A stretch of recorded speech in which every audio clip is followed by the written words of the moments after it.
Hey guys, Romie here, so please like, comment, subscribe. This is Growing Up Hip Hop, Season 2, Episode 7, Straight Trippin'. The episode's... now I understand why it was entitled that by the end of this episode, because there was a perfect title. The episode starts off with Boogie. You know, he's still talking with his lawyer, and his lawyer's still like, dude, I don't know what you did, because whatever you tell me, they're telling me otherwise. And I'm like, okay, something's not adding up here. Something just actually fell off. And I was like, okay, Boogie, why are you not telling us? But then I realized, no, Boogie actually doesn't seem like he's hiding anything. Because he pretty much admitted anything he needed to admit the first go-round. So this is, something's off here. Next thing we know, the lawyer's like, man, I'm kidding you. I'm kidding. The judge said that they're not taking this to trial. They're not prosecuting you, which means that you're good. And Dame starts just cackling. So you know this was a setup. Dame wanted to scare Boogie, and it's just like, you know, make sure next time there is no next time. So this means that the case isn't being prosecuted for now. If Boogie does anything related to drug arrested or has charges against him for drug or alcohol, period, within the next year, something could go down. So I'm just like, okay, yay, Boogie's free and clear. And of course Boogie was sweating a little bit, because you know, when, even if you really didn't do anything, after a while, it's like, dang, well maybe they misinterpreted something, but he's good, he's good. Dame's just like, yeah, this is usual Dame Dash fashion. I'm going to teach you a lesson, but I want to make sure that you actually learn the lesson. So I need to make sure you're a little bit shook. Kristinia, I'm trying to figure out, where is Kristinia? Kristinia always looks like she has a budget, and I'm still trying to figure out, okay, is the music thing for her paying that well? Because I know it's not family money, so whatever she's doing is working, whether it's just in her contract or whatever, because she always looks good. And obviously we expect, you know, these celebrities and whatnot to look good, but I mean, she always looks good, like she has a budget, good. So whatever she's doing, keep it up. She comes into this detective office because, you know, her storyline this season is, for the most part, her father, with the whole secret baby, the hidden baby, the scandal baby. And I'm speaking like this because, you know, she comes in and she's just like, I'm sorry I lost my voice. Because at first I didn't catch that, so I was just like, why is she trying to why is she talking to a detective like this? And then when she said that, I was like, oh, but I like it. This detective clearly is like, okay, let me get the script together. Hold up. Alright. We ready. So, her name could be Renee. Yeah, and this was like, Renee? Yeah, did your father tell you that? No. Oh, okay, that's one check against him. She could have been born outside of LA County because, you know, celebrities and other people who don't want their children, or to be found out that they had kids, they'll go outside of LA County. And, you know, that's all well and good, but your father did half the job, because Conrad Murray, yes, the same Conrad Murray that got charged guilty, or at least wasn't proven innocent with the whole death of Michael Jackson, I guess they shared, they were at the same jail, and so there was a letter that Conrad Murray had, and it was basically in agreement with what James DeBarge was saying about the possible legitimacy of a child. I'm just like, so we're going to trust Conrad Murray, who got proven not innocent, I'm not saying guilty, but not innocent, guilty, of doing what he did to Michael Jackson, or aiding in the death of Michael Jackson, or being the main lead-in for Michael Jackson's death, because of... Anyway. Long story short, Kristinia is just like, you know, this is crazy. I still don't know what to believe, because I know my father, he relapses, he goes in and out of whatever you want to call it. So, we'll see what happens from there. But I'm just like, this storyline, I'm already tired of it. I'm looking at this like, clearly, regardless if there was, or isn't a child, we will never know. Come on now. This is Janet Jackson we're talking about. If she really didn't want us to know that she had a child, we wouldn't know. Because there's a lot of people who are famous that do a lot of stuff that we'll never know about. And believe it or not, hiding a grown person, at this point, a grown person will be easier than you think. Now, Romeo is talking with his father because Master P, he's a little irked because Romeo's like, yeah, there's this woman who writes for No Limit Artist. Well, she writes for other people, but, you know, a lot of her stuff is with No Limit Artists. And, of course, Romeo wants her to work with his sister, Symphonique. And Master P is just like, this girl loves to party. I just got on your youngest sister for that type of lifestyle. I don't want that type of woman around my daughter. So, you know, Symphonique, I don't want to sign her because she looks like she likes the lifestyle better than the music. And I'm just like, okay, so this is the storyline for here. Got it. Next, we have Boogie. You know, he's celebrating with his father and also Yo Gotti. And here's the thing. And Yo Gotti's son. Here's the thing. Peppa comes to the scene with Egypt. And I'm thinking, okay, I already know the setup. I already know the setup. Now, Peppa needs to let me know that they're down here to look at colleges. And, you know, the guys are asking, so Egypt, what do you want to do? Egypt's like, I want to do music. Peppa's just like, can we get a drink? Because this is some BS right now.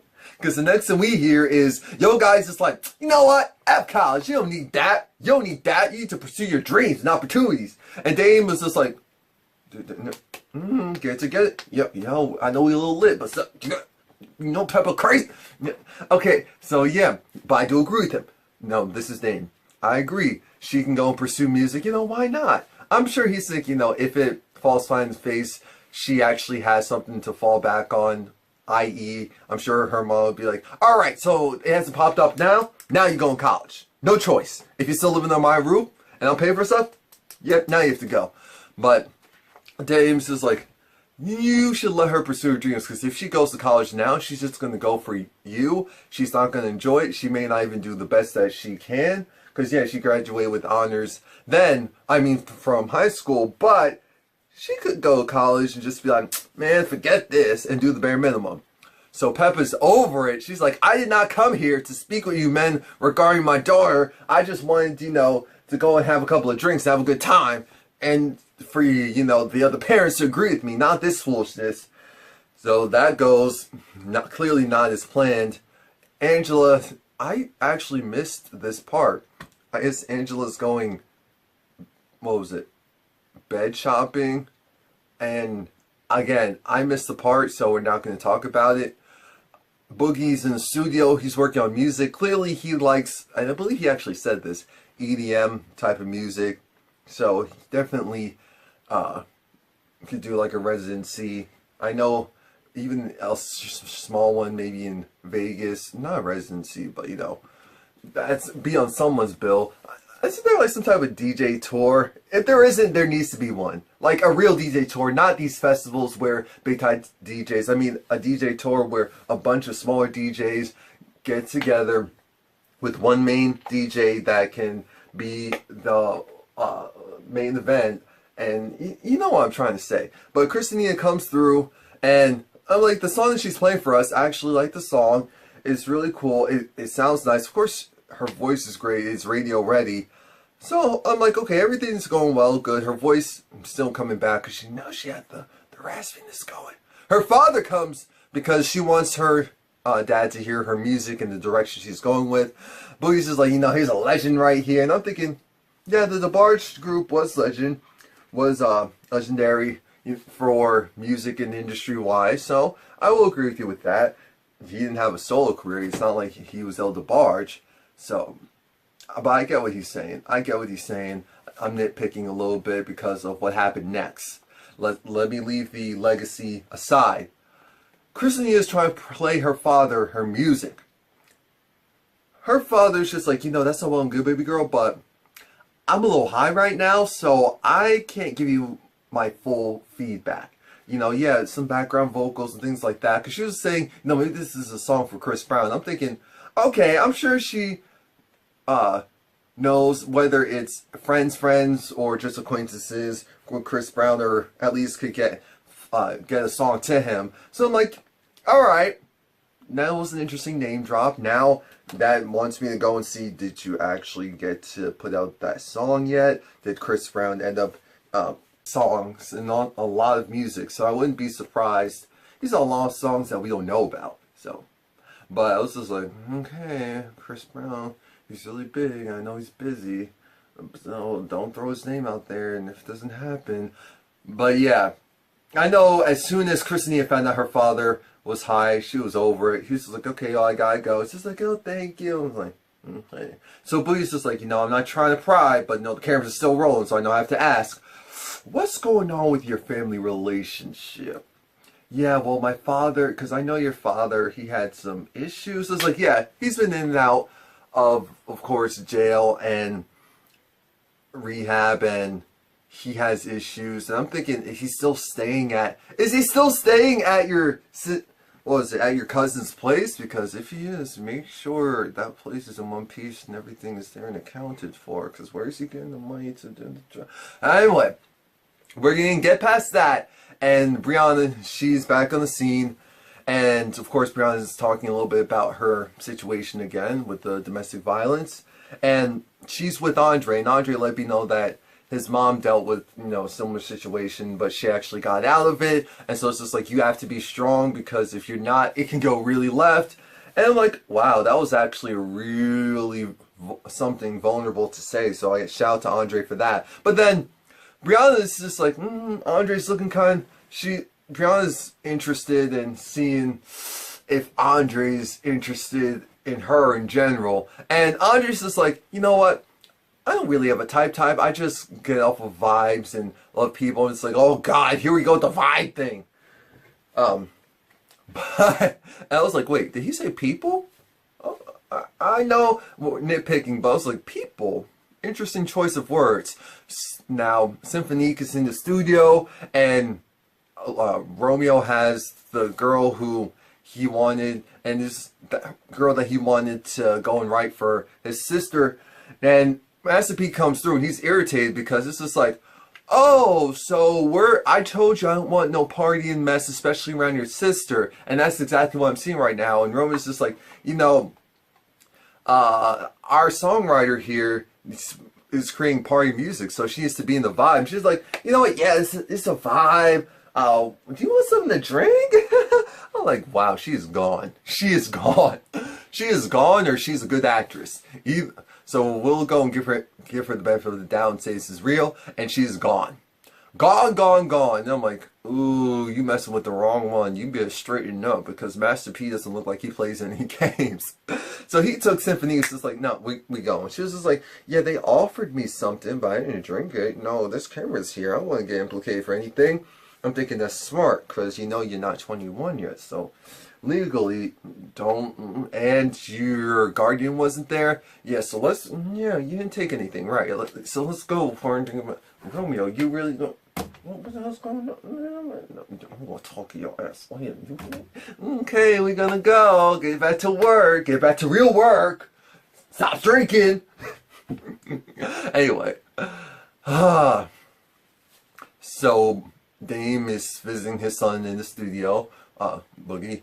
And Dame wants to hear the direction that his son's going music-wise. So it's like, okay, I feel it. This is different. Get in where you fit in. Egypt comes around because, of course, Boogie invited Egypt to the studio. And I know Dame's just like, alright, so you're not going to college, but I want to see what you got. But I appreciate the fact that Dame didn't nitpick. Egypt was smart. Egypt was smart enough to not go and do what she needed to do in front of Dame, because I'm sure it would have been okay.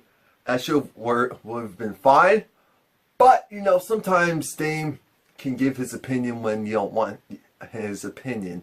And I'm thinking right now she just needs positivity. She doesn't need anything to drag her down. And when I say drag her down, I mean criticism of any kind. Right now, she's probably in the fragile state from the fact that she's not getting the support that she wanted from her mom, because her mom's just like, you need to take your butt to school and do music. You can do both. You can be a boss and do both. Like, come on now, stop it. Anyway, they have this track, and I'm like, this track actually kind of reminds me of, what do you call it? Of The Weeknd's track "Feel It Coming" on this new album with Daft Punk, and I was like, okay, this the lyrics that Egypt wrote, I'm like, it's a little wordy to be the beginning of a song, but I guess we always talk about there's not enough content, but it is what it is. Boogie lets it be known that I love your mother, I respect your mother, she's OG, but I actually want to work with you as well and see what you got, because it would be really dope if I can prove to, well, not prove to my father, but prove to your mother that, because your father, he's cool with it, with your mother, that, yeah, this is serious. Yeah, you have what it takes. So I hate them saying, let's make a hit, let's make a hit. I understand that's what everyone's thinking when they go in the studio, but it irks me a little bit when they keep saying that, because I'm like, well then if it's not a hit, is it trash? That's my rationale for all of this. Now, Romeo's has a, I guess, athletic line, and he's doing a photo shoot for it, and of course he's a part of it. Symphonique's there, and I believe T's there as well, his younger sister, his youngest sister, and everything looks like it's going well and good. Andre comes through, and I guess he brings this guy over, and they go and they do modeling. Now, did you guys, first I was like, okay, something ain't right here. I'm looking, I'm like, something ain't right here. And then Andre, he's, of course, blind his face, perfectly fine himself to take pictures. But then he takes the same tissue and putting it on this man. I'm just like, what type of mess is this? See how the inflection went up? Exactly. So he's just like, okay, we're going to go and change, and then we'll come back. I'm like, okay.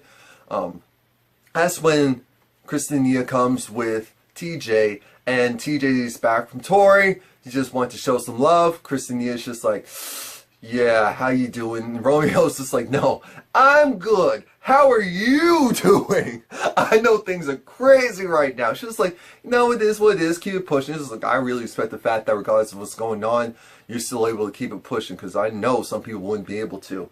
Now, as TJ and Kristinia, they're walking out like la la la la la. It was nice to see them. It's just like, oh, that's great. It's like great. It's always great that our friends are doing things great. Oh yes, fantastic. They walk in. They're walking to the stairway. I'm thinking, okay, so did production tell you to go this route, or is this the only way that you could actually get out? Like, why was Andre being? It's just like some of this stuff is so contrived. And I'm not saying it's fake, because I get it. The whole point is, Kristinia and TJ opened up this door to the staircase, and there was Andre and some guy making out. And they're both like, what the, like, what the, are we really surprised? No. Because I had a feeling that this was going to be the direction of his storyline, you know, come on TV to basically, not even necessarily come out, because I don't know his situation, I didn't really know him, I just know who his brother is, but I just gotta do what you do, get in where you fit in, whatever. Because I'm not shocked. I know that's rude, but I'm not shocked. Please like, comment, subscribe, let me know what you think.